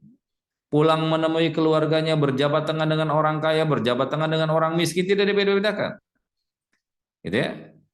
Berjabat tangan dengan orang tua, berjabat tangan dengan anak kecil, mulai mengucapkan salam kepada siapa saja yang beliau temui. Ya, baik itu anak kecil maupun orang tua, berkulit hitam, berkulit sawo matang, semuanya. Orang merdeka, budak hamba sahaya, Nabi SAW selalu memulai mengucapkan salam terlebih dahulu. Itulah contoh dari manusia terbaik, di mana ia mencontohkan aplikasi dari sifat tawadhu'. Semoga Allah Rabbuna Jalla wa'ala menganugerahkan kepada kita taufiknya agar kita mampu dan bisa mengamalkan apa yang telah kita dapatkan berupa ilmu yang bermanfaat, ya. Menghiasi diri dengan sifat tawadhu dan menjauhkan diri, menyelamatkan diri kita, ya, dari sifat kibar atau sifat sombong, ya.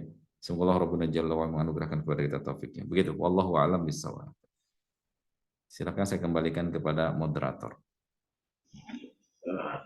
Baik, terima kasih Ustadz Indin atas paparan yang sudah disampaikan. Alhamdulillah, mudah-mudahan ini menjadikan renungan buat kita semua. Semoga kita terbebas dari sifat sombong dan semoga bisa menjadi insan yang tawadhu. Monggo Bapak Ibu sekalian, untuk tahap tanya jawab berikutnya kami mohon, kami siap untuk tahap pertama 3 penanya dulu, karena ini di ruang chat belum ada yang menulis. Kami persilahkan seandainya ada yang mungkin menanyakan. Assalamualaikum. Oh, Pak Yudi, monggo Pak Yudi, silakan Pak Yudi. Assalamualaikum Ustadz Indin. Waalaikumsalam warahmatullahi wabarakatuh. Masya Allah, familiar sekali suaranya, ya. Masya Allah, barakallahu. Sehat-sehat Allah, ya. Alhamdulillah, sehat Ustadz.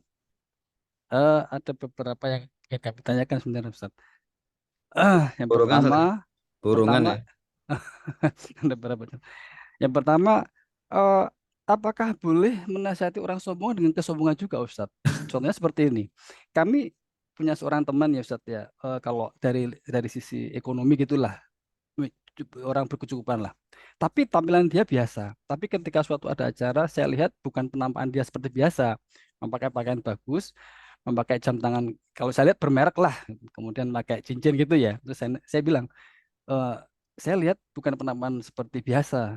Untuk apa? Saya jadi ada pertemuan yang akan dihadiri orang menurut dia sombong gitu.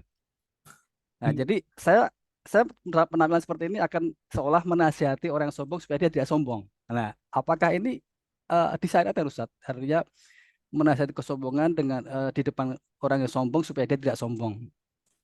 Nah, itu.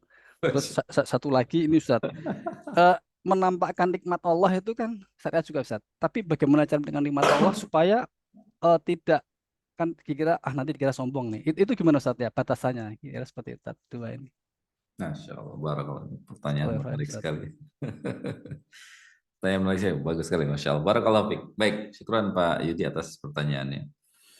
Ya, ada orang yang mengatakan, ya apa tuh namanya, membalas kesombongan dan kesombongannya.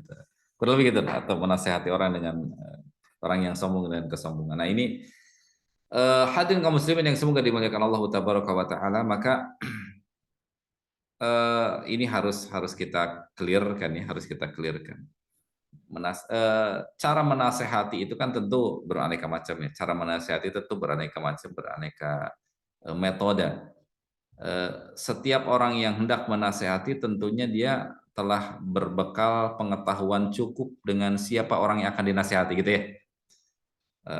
Sebagaimana layaknya orang tua, dia akan menasihati anaknya, tentu akan memilih kalimat-kalimat yang memang tepat untuk anaknya. Dia sudah tahu anaknya itu karakternya begini, tentu akan dibedakan proporsinya sesuai dengan karakter bagaimana si penerima nasihat tersebut. Terlebih kalau yang tadi hendak dinasihati misalnya orang-orang terdekatnya, temannya atau yang semisalnya. Nah, metode-metode penasehatan ini tentu beraneka macam, berbeda-beda karena setiap orang sekali lagi dia akan disesuaikan dengan dengan kondisi dirinya sendiri-sendiri gitu ya, secara umum begitu kurang lebih. Lalu ketika ada seseorang yang meyakini akan dirinya bahwasanya si fulan ini, si A ini teman saya nih, dia akan nerima nasihat kalau dengan redaksi misalnya sindiran misal contohnya, atau dengan kalimat yang semisal seperti itu, maka selama hal itu tidak masuk dalam ranah hal yang ranah hal yang diharamkan gitu ya, ranah hal yang tercela, maka insya Allah tidak mengapa.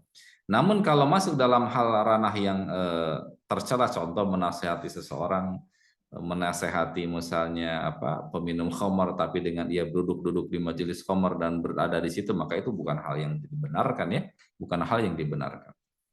Nah, dengan selama itu masih dalam batasan kebenaran, berdasar pembenaran dalam syariat, maka hal itu tidak mengapa. Namun redaksinya dirubah, bukan menasihati kesombongan dengan kesombongan, karena sombong itu sesuatu hal yang Allah benci. Bagaimana mungkin bisa menasihati seseorang dengan perkara yang Allah benci? Nah, itu kita harus rubah kalimatnya.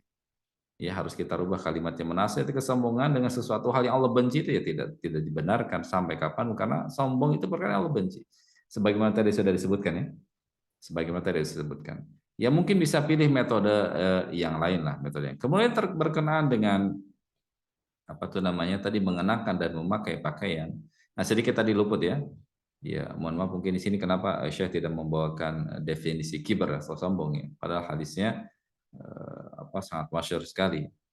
Ketika Nabi SAW bersabda, la yadkhulul jannata man kana fi qalbihi mithqala dzarratin minal kibr gitu ya. Tidak akan masuk surga seseorang yang di dalam hatinya terdapat walaupun hanya sebesar dzarrah dari sifat kesombongan itu ya. Walaupun hanya seberat debu dari sifat kesombongan, diancam tidak akan masuk surga. Lalu ada para sahabat yang berkomentar, ada di antara kami wahai Rasul yang dia suka memakai pakaian bagus, suka memakai alas kaki yang bagus. Apakah itu masuk kategori kesombongan? Ya, memakai busana, pakaian yang bagus, sandal bagus, mungkin kendaraan bagus. Apakah itu masuk kategori kesombongan? Apa jawab Nabi SAW? Innallaha jamilun yuhibbul jamal. Sesungguhnya Allah itu maha indah dan mencintai keindahan. Artinya berpakaian yang baik, berpakaian yang bagus, itu bukanlah sebuah hal yang mengindikasikan dia seorang yang sombong. Tidak mutlak begitu. Oh, kalau kita baca Syama'il Muhammadiyah contohnya, kitab Syama'il Muhammadiyah, bagaimana Nabi SAW mengenakan pakaian yang dikatakan oleh para sahabat, saya belum pernah melihat ada sesuatu pun yang lebih indah dari pemandangan saya melihat Nabi mengenakan pakaian berwarna merah, gitu ya, berasal dari Yaman gitu ya.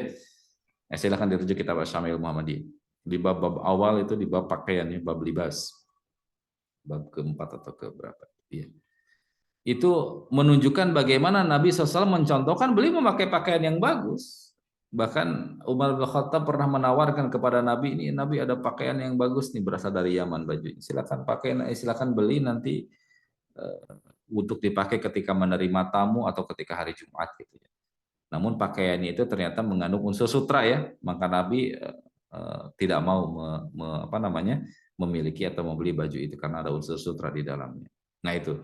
Jadi artinya memakai pakaian bagus pada dasarnya tidak masalah, tidak mengapa. Gitu ya. Selama sekali lagi motivasinya.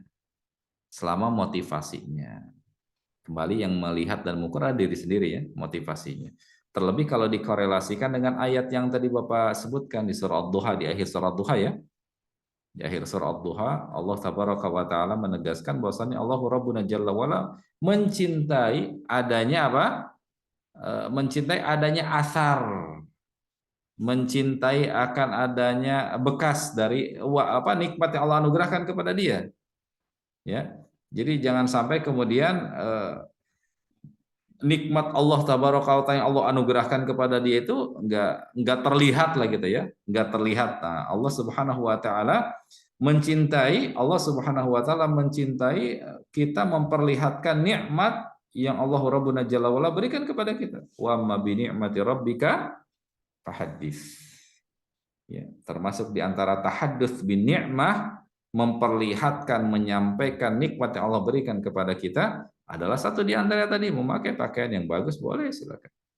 Ya, mungkin memakai berkendaraan yang bagus silakan, tidak mengapa kalau sesuai dengan kebutuhan, sesuai dengan kebutuhan. Bahkan Nabi sendiri kan punya kuda khusus yang memang dipergunakan untuk perang gitu ya. Maka dalam hal ini kalau sesuai dengan kebutuhan maka tidak masalah, silakan. Yang jadi masalah itu kalau sudah punya barang satu dikoleksi, dikumpul-kumpul, nah itu jadi masalah kalau seperti itu ya. Jadi masalah. Sudah punya masuk dalam ranah yang lain, nanti masuknya dalam ranah yang lain. Jadi artinya ketika seseorang mengenakan, sekali lagi di garis bawah ya, tadi kata Nabi SAW, innallaha jamilun yuhibbul jamal, Allah itu indah dan mencintai keindahan. Yang dimaksud dengan kibar atau sombong di situ apa? Batarul haqqi wa ghamtun nas. Sombong kata Nabi adalah menolak kebenaran dan menyepelekan, merendahkan orang lain. Itu namanya sombong indikasinya. Ya, jadi menolak kebenaran, merendahkan orang lain, apalagi yang direndahkan dan dihinakan itu orang yang membawa kebenaran itu, itu lebih bahaya lagi, lebih mengerikan lagi. Sebagaimana Fir'aun ya, sudahlah ia menolak kebenaran yang disampaikan oleh Nabi Musa, ditambah dia merendahkan Nabi Musa sebagai pembawa kebenaran, itu lebih mengerikan lagi. Ya, maka itu kurang lebih gitu ya Pak Yudi. Wallahu a'lam bishawab. Selanjutnya ada pertanyaan dari ruang chat Ustadz, dari Pak Agus Sidik. Kami bacakan. Assalamualaikum warahmatullahi wabarakatuh. Izin bertanya Ustadz Didin, bagaimana mencegah sifat takabur dan bagaimana mensikapi, menghadapi langsung dan tidak langsung orang yang takabur. Syukron. Monggo Ustaz. Ya, waalaikumsalam warahmatullahi wabarakatuh. Syukur atas pertanyaannya. Bagaimana langkah untuk menghindari diri dari memiliki sifat sombong ya? Bagaimana langkahnya? Tentu tadi sudah kita urai secara gamblang ya, kurang lebih langkah-langkahnya. Kita ambil kesimpulan. Yang jelas pertama kita tanamkan dalam setiap diri kita bahwasanya sombong itu adalah hal yang Allah murkai. Dan ketika terjatuh ke dalam kesombongan itu maksiat besar. Ketahuilah bersama bahwasanya sombong itu pula yang dikatakan oleh para ulama, walaupun di sini ada silang pendapat di antara ahli ilmu ya. Dosa yang pertama dilakukan makhluk itu apa, sombong atau hasad itu ya. Nah itu. Ada yang mengatakan dosa yang dilakukan pertama oleh makhluk itu sombong. Sombongnya siapa yang dimaksud? Iblis. Karena ia nggak mau nunduk sama perintah Allah, nggak mau sujud sama Nabi Adam ketika diperintah ya. Walhasil iblis Allah murkai, Allah laknat sampai hari kiamat gitu ya, dan dijadikan sebagai bahan bakar api neraka. Jadi artinya sombong itu suatu hal yang nggak ada kebaikannya sedikit pun. Jadi dengan kita mengetahui tentang kedudukan sifat sombong dan tercelaknya buruknya sifat sombong, maka tanamkan dalam setiap diri kita supaya kita selamat dan terhindar dari perkara tersebut. tanamkan dalam setiap diri kita agar kita benci terhadap perkara tersebut. Sebagaimana halnya kemaksiatan lah pada umumnya. Maka ada sebuah kalimat yang menarik dari para ulama salaf kita mengatakan begini. Kaifa nataqi bima la na'rif ma dan kaifa nataqi bima la na'rif ma dan nattaqi. Bagaimana bisa kita menjaga dan melindungi diri dari perkara yang tidak kita ketahui, yang tidak kita ilmui. Nah, sekarang kita sudah ilmui diri kita bahwasanya sombong itu adalah perkara Allah benci, Allah murkai, dan indikator sombong tadi sudah diurai jelaskan. Nah, dengan perkara itu, dengan kita mengetahui hal itu, maka menjadi bekal bagi kita untuk menjaga dan melindungi diri dari sifat hal tersebut, dari sifat sombong ya. Sifat sombong. Lalu bagaimana menghadapi orang yang sombong? Ya, jangan ikut-ikutan. Jangan ikut-ikutan. Cara menghadapi orang sombong itu tidak dengan sombong lagi, hindari aja, jangan ikut-ikutan ya. Jangan ikut-ikutan. Kalau orang berperilaku sombong ya gak usah ikut-ikutan, biarin tanggung jawab urusan dia ya. Kalau mampu dan bisa kita nasihati, kita nasihati. Ya, wallahu a'lam bishawab.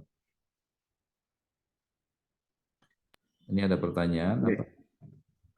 Ada sambungan pertanyaan Ustadz dari Pak Daruki.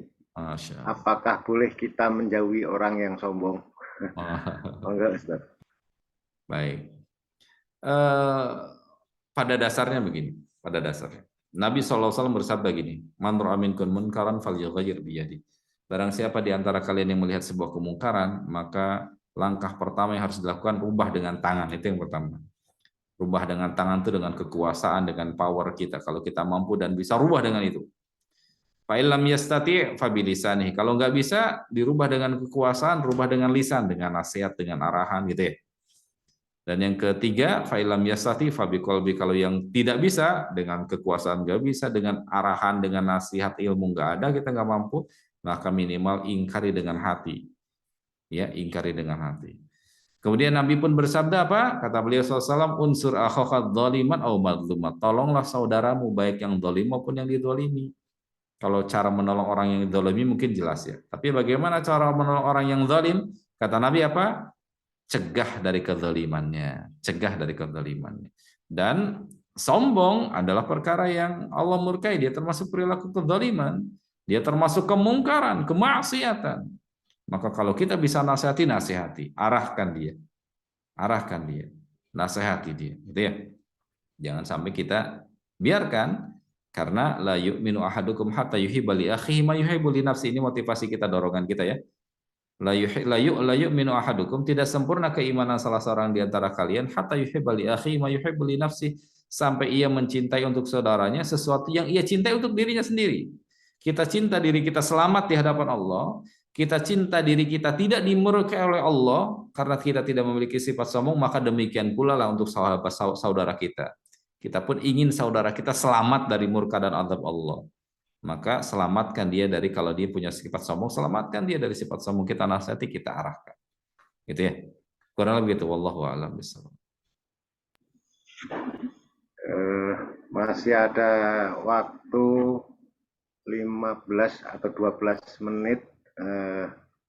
Ada yang masih mau bertanya, Bapak Ibu? Kalau belum, boleh saya bertanya, Ustaz? Ada Pak Hari itu. Ada Pak Hari itu, ada resen. Oh iya, monggo Pak Hari. Assalamualaikum warahmatullahi wabarakatuh. Waalaikumsalam warahmatullahi wabarakatuh. Jadi buka kameranya Pak Hari. Lagi di jalan mungkin ya. Maafin lagi di jalan ini saya. Baik, silakan. Begini Ustadz, saya beberapa kali ikut kajian semacam kajian akbar begitu ya, yang bisa ada beberapa ulama besar lah yang datang, mungkin lebih dari satu ya. Nah, kalau udah dibuka pertanyaan gitu Ustadz, itu mereka kan masing-masing ustadz itu yang ternama itu biasanya mereka tawadu Ustadz. Mereka untuk menjawabnya itu saling antum aja, gitu loh. Jadi kami itu sebagai penuntut ilmu gitu. Kayaknya kok nggak nyaman dengan situasi seperti itu. Bagaimana kalau misalnya ya salah satu mereka mungkin, oke, saya jawab dulu, mungkin setelah ini akan dilanjutkan akan dilengkapi oleh Ustadz si B misalnya begitu. Mohon penjelasannya Ustadz. Jazakallah khairan khairan. Wa iyyakum. Jazakumullah khairan. Eh, itu mereka sedang mengajarkan ilmu kepada kita, Pak. Mereka sedang mengajarkan ilmu kepada kita. Banyak orang yang hadir di majelisnya para ulama, banyak orang yang hadir di majelisnya Imam Ahmad bin Hambal. Imam Ahmad bin Hambal ketika beliau membuka majelis yang hadir itu sekitar 5.000-an orang, Pak. Itu di kala itu, di zaman itu ya. Yang nggak ada punya pengeras suara tuh, nggak ada toa tuh. Nggak ada speaker di kala itu, yang hadir 5.000 orang. Ya. Bayangkan seperti apa tuh usaha mereka dalam belajar. Banyak di antara mereka yang hadir tuh, mereka nggak nulis, nggak mencatat, nggak nyari ilmu, enggak. Ada beberapa di antara yang memang fokus belajar di depan Imam Ahmad, di sana ada Imam Bukhari, ada Imam Muslim, itu memang mereka orang-orang yang memang serius belajar ya, nuntut ilmu gitu. Namun tidak jarang, bahkan banyak di antara mereka yang hadir itu bukan belajar, tapi ingin melihat gurunya. Adab yang diajarkan guru tuh kayak apa? Nah itu. Jadi Bapak hadir ke sana melihat apa yang dilihat oleh Bapak berupa guru menanamkan sifat tawadu, itu ilmu yang Bapak dapatkan gitu. Ilmu yang Bapak dapatkan. Mereka sedang mengajarkan kepada kita ilmu, seperti itulah ilmu. Gitu ya. Jadi hadir di majelis ilmu itu banyak hal yang bisa kita petik. Satu di antaranya itu tadi bagaimana sifat guru kita. Bahkan sampai cara duduk pun mereka ya dilihat duduknya bagaimana. Itu sampai sengaja para pendahulu kita itu, mereka nuntut ilmu tuh duduk hanya sebatas ngelihat saja gimana caranya berbicara, bagaimana caranya. Intinya mengambil ilmu itu tidak hanya satu pintu gitu ya, tidak hanya apa yang diutarakan, tapi bagaimana cara mengutarakannya. Sikap itu juga berupa adalah ilmu, buah dari ilmu. Jadi artinya Bapak datang ke sana sudah melihat guru seperti itu mereka sedang mengajarkan kepada Bapak dan kepada kita bagaimana bersikap gitu ya, bagaimana bersikap itu adalah ilmu. Adapun terkait dengan bagaimana nanti pertanyaan saya ya nanti sesi saya harapkan kalau sesi ingin belajar itu di kajian rutin, Pak. Kalau tablik akbar semisal dengan itu hanya suplemen jatuhnya ya. Itu suplemen jatuhnya. Kalau Bapak ingin mendapatkan hal yang jauh lebih bergizi dan bermanfaat di kajian rutin, tuntaskan satu buku, nah itu baru bermanfaat.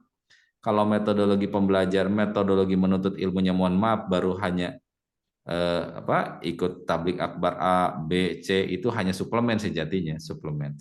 Jadi kita tidak akan bisa mengeksplor banyak tuh di situ. Oh, punya unek-unek pertanyaan karena tentu yang bertanya juga bisa abrek-abrek. Terkadang kita melihat pemateri ustadz atau syekh itu melihat sampai tulisan itu segepok begini ya, tulisan pertanyaan itu nggak mungkin dijawab semua kan, pertanyaan juga nggak mungkin diajukan semua. Jadi momen-momen yang lebih khusus lagi mungkin nanti Bapak bisa yang secara khusus lah Bapak bisa belajar lebih rutin lagi, intens ya. Jadi kalau momen-momen belajar tablik akbar itu hanya sebatas suplemen. Apalagi yang hadirnya misalnya ulama besar, Masya Allah, hadir kita duduk di sana, lihat adabnya saja bagaimana mereka bicara, bagaimana mereka minum, bagaimana mereka cara pakai jam tuh di kanan atau di kiri tuh. Dilihat dengan seksama tuh. Karena itu ilmu. Coba kita lihat, karena ada perselisihan pakai jam tangan tuh di kanan di kiri ya. Pakai ali cincin tuh di kanan atau di kiri.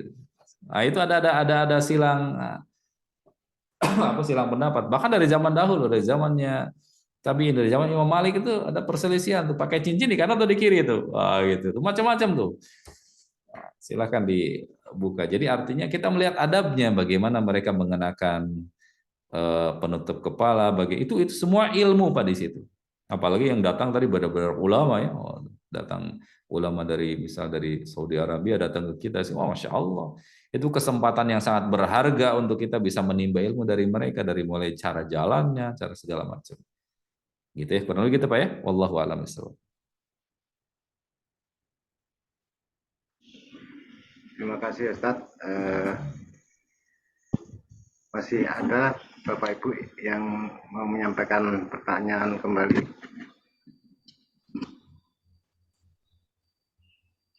Atau boleh satu pertanyaan Ustadz? Oh, Masya Allah. Ya gimana Pak? Sombong itu kan penyakit hati Ustadz ya. Yang mengukurnya juga sulit.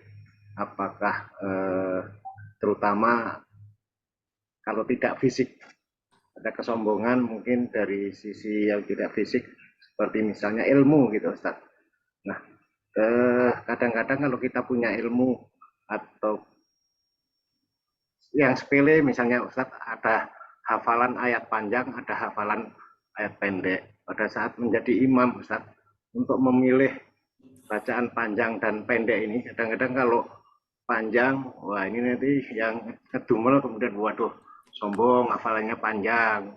Nah, selanjutnya kalau pendek, apakah itu juga tawadu untuk biar dianggap tawadu kalau kita sebenarnya punya bacaan panjang tetapi memilih bacaan yang pendek-pendek Ustaz. Masya Allah. Terima kasih Ustaz. Barakallah, luar biasa nih. Sekalinya nanya langsung berat bobotnya ya. Moderator emang luar biasa. Barakallahu fiik. Sebuah kalimat yang sangat menawan apa yang disampaikan oleh Al-Qadhi Fudail bin Iyad, seorang tabi'in yang mulia. Al-Qadhi Fudail bin Iyad rahimahullah berkata begini, Al-amalu li ajli nasi syirkun wa tarkul amali li ajli nasi riyaun. Nah ini di garis bawah ya. Kata beliau, beramal yang motivasinya karena manusia, maka itu kesyirikan. Beramal yang motivasinya karena manusia. Kenapa beramal seperti itu? Karena ingin karena motivasinya manusia. Ya, maka itu kategorinya kata beliau syirik. Karena ia telah memalingkan ibadah kepada Allah kepada manusia. Dan yang kedua, watarkul amali li ajlinas, meninggalkan amalan karena manusia, itu adalah riya, kata beliau. Ini disebut dengan kedua-duanya syirik-syirik juga. Riya kan syirik juga, namun syirik-syirik kecil. Nah, itu riya, dosa besar. Meninggalkan amalan itu maksudnya apa? Tadi karena, saya itu ingin dianggap sebagai orang yang tawadhu gitu ya. Gitu. Yang tahu kan diri sendiri yang ngukurnya ya. Yang tahu kan ngukurnya diri sendiri. Padahal saya bisa baca lebih panjang, tapi karena supaya dianggap saya orang yang rendah hati, gitu ya. Yang ngukur bisa diri sendiri. Kembali ini kacamatanya kacamata umum. Nanti diterapkan ke dalam setiap diri kita. Saya beramal seperti ini. Sebuah buku yang menarik tuh ya. Silakan dimiliki, namanya Tazkiyatun Nufus kayak Syekh Dr. Ahmad Farid. Ya silakan miliki, itu buku bagus sekali, menarik sekali.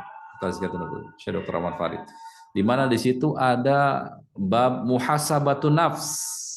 Dan muhasabah nafsnya itu berjenjang bertingkat. Ada muhasabah sebelum beramal, muhasabah ketika beramal, muhasabah setelah beramal. Muhasabahnya itu bertingkat berjenjang. Maka kita ketika beramal tuh lihat diri kita. Saya mengerjakan ini apa sih motivasinya gitu. Kenapa saya pilih bacaan panjang? Apa sih emosi? Apakah karena ini? Nah, itu kan yang tahu diri sendiri ya. Yang tahu kan kita sendiri mengukur.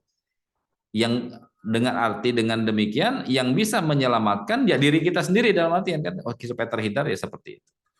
Jadi ukur kepada diri kita. Nah, makanya untuk salah satu bentuk metode keselamatan ya supaya kita terhindar tadi, misal dalam hal bacaan contohnya, dalam hal keselamatan supaya kita terhindar dan memudahkan kita terhindar dari sifat ujub, sifat riya, sebagaimana yang pernah kita bahas dulu di kitab Al-Imam An-Nawawi. Ya, At-Tibyan fi Adab Hamalatil Quran, dulu sudah kita ulas ya. Nah, mudah-mudahan masih ingat ya. Di antara adab-adab, dan ini yang saya pegang ya, ini termasuk di antara pendapat yang saya pegang, bahwasannya bagi imam khususnya ya, ini pendapat yang saya pegang, terlepas dari mungkin di sana ada berpendapat yang lain, tapi bagi saya, ini Imam Nawawi sebutkan dalam At-Tibyan, bagi imam diharapkan membaca ayat itu sempurna ya, satu surah gitu ya. Nah, jadi jangan ada penggalan-penggalan surah tertentu, supaya menyelamatkan dari sifat ini. Kalau hanya penggalan, misal dianggap dikategorikan mungkin dia punya hafalan banyak gitu ya. Imam Nawawi memberikan solusinya begitu. Jadi kalau bisa bacanya sempurna satu surah. Kalau baca surah panjang Al-Baqarah ya udah Al-Baqarah deh satu surah, jangan dipenggal-penggal gitu ya. Gitu ya. Namun Nabi mencontohkan begitu ketika ada sahabat yang membaca surah panjang dalam surah tertentu, dalam sholat Isya contohnya, Nabi mengatakan kenapa nggak baca Al-Lail, kenapa nggak baca Sabbihisma, kenapa nggak baca Asy-Syams, gitu ya. Surah-surah yang Nabi sebutkan itu Asy-Syams, Sabbihisma, Al-Lail itu kategori ayat-ayat yang tadi disebutkan. Jadi artinya ini salah satu solusi yang disebutkan oleh para ulama seperti Nabi Nawawi tadi dalam At-Tibyan. Silakan dirujuk kembali ke At-Tibyan ya. At-Tibyan di mana beliau menitikkan beratkan agar baca itu satu surah sempurna supaya tidak ada terkesan nanti jadi memberatkan bagi kita nanti untuk bermujahadah, berjihad dalam hati kita supaya steril dari keinginan dipuji orang itu ya. Nah, itu. Jadi baca satu surah sempurna, yang surah itu kadarnya misalnya sekian baris gitu, yang bisa kita baca. Ini salah satu langkah ya, salah satu langkah. Wallahu a'lam bishawab. Mungkin itu saja yang bisa saya sampaikan, Pak ya. Mohon maaf atas kekeliruan, kesalahan dari apa yang saya utarakan, yang saya sampaikan. Semoga yang kita pelajari di malam hari ini bermanfaat bagi saya dan bagi kita semuanya. Semoga Allah Tabaraka wa Ta'ala memberikan kepada kita taufiknya berupa kemudahan dan bantuan bagi kita untuk mampu bisa mengamalkan ilmu yang telah kita dapatkan, serta terlindung dan terjaga dari kita dari segala bentuk ketergelinciran. Semoga Allah Tabaraka wa Ta'ala mempertemukan kita, menyatukan kita, bukan hanya saja di dunia, namun nanti di surganya Allah Tabaraka wa Ta'ala. Wa sallallahu ala nabiyina Muhammadin wa ala alihi wasallam. Wa akhiru da'wana subhanakallahumma bihamdika asyhadu an la ilaha illa anta astaghfiruka wa atubu ilaik. Wassalamualaikum warahmatullahi wabarakatuh. Waalaikumsalam warahmatullahi wabarakatuh. Assalamualaikum. Terima kasih Ustaz. Saya mau undur diri pamit dulu.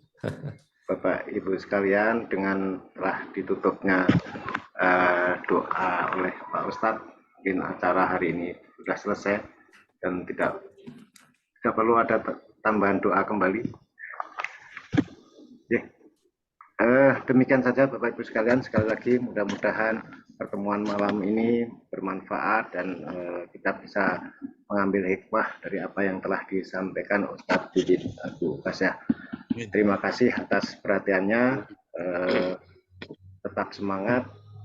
Wah, slogannya lupa Ustaz. Lupa. Salam sehat, salam sehat, salam semangat, salam berkah mulia Indonesia. Terima kasih. Assalamualaikum warahmatullahi wabarakatuh. Waalaikumsalam. Terima kasih Pak Uru MC kita. Terima kasih sama-sama Bapak.